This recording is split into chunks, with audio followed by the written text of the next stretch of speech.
नमस्कार, माझ्या मिनी ब्लॉगमध्ये तुमचं सर्वांचं स्वागत आहे. स्वतःची लढाई स्वतःशी लढताना मी शेफ सौरभ काम करतो मॉलदीव्समध्ये एका रेस्टॉरंटमध्ये. रेस्टॉरंटला जायची तयारी झालेली आहे. रेस्टॉरंटला आल्या आल्या बघतोय तर 2 क्रिस्पी चिकन टावर बर्गर आणि एक चिकन अँड चिप्स ऑर्डर आलेली असते. ती बनवताना मी क्रिस्पी चिकन टावर बर्गर बनवून घेतो.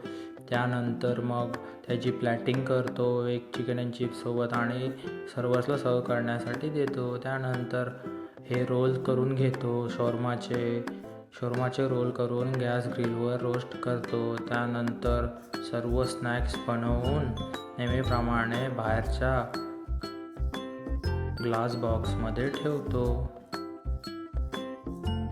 हे सर्व झाल्यानंतर मग पहिले चिली पेस्ट फिनिश झाल्यामुळे ती पहिले चिली पेस्ट बनवायला घेतो. चिली पेस्ट बनवताना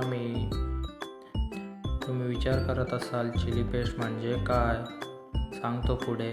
ही कोथूची ग्रेव्ही बनवत असताना मी चिली पेस्ट म्हणजे तुम्ही जात असाल रेस्टॉरंटमध्ये, आपल्या इथे इंडियामध्ये कसं असतं की रेस्टॉरंटमध्ये राईस नूडल्ससोबत फक्त आपल्याला शेजवान सॉस देतात, पण इथे तसं नाही मित्रांनो.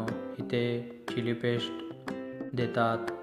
राईस नूडल टॉपवरती हाफ फ्राय ऑमलेट देतात आणि परत सोबत पापडसुद्धा देतात. असं इथे देतात. पूर्ण डिफरंट आहे आपल्या इकडे आणि इथल्यामध्ये. त्यानंतर ही क्लब सँडविच आणि चिकन सँडविचची ऑर्डर आलेली असताना ती बनवून देतो. त्यानंतर ही मोठी ऑर्डर, सर्वात मोठी ऑर्डर, ती बनवून सर्व्हर्सना सर्व करण्यासाठी देतो. त्यानंतर आणखी एक ही मोठी ऑर्डर, ती बनवूनसुद्धा सर्व्हर्सना सर्व करण्यासाठी देतो. आज खूप डिफिकल्ट ऑर्डर होतं. हे 4 बटर चिकनची ऑर्डर टेक अवे असते, ती डिलेवरी बॉयकडे देतो. त्यानंतर हे 8 शोरमा मील्स बनवून डिलेवरी बॉयकडे डिलेवरीसाठी देऊन, हे आणखी एक. आज म्हणजे ऑर्डर खूपच असतात. खूप मी थकून जातो एवढे ऑर्डर एकटा बनवत. आजचा दिवस खूप टफ जातो माझ्यासाठी, सर्वात टफ. कसं तरी शूट करतो. शेवटचे ऑर्डर संपवून देऊन आजचा हा दिवस संपवतो कडक स्माईलसोबत. धन्यवाद.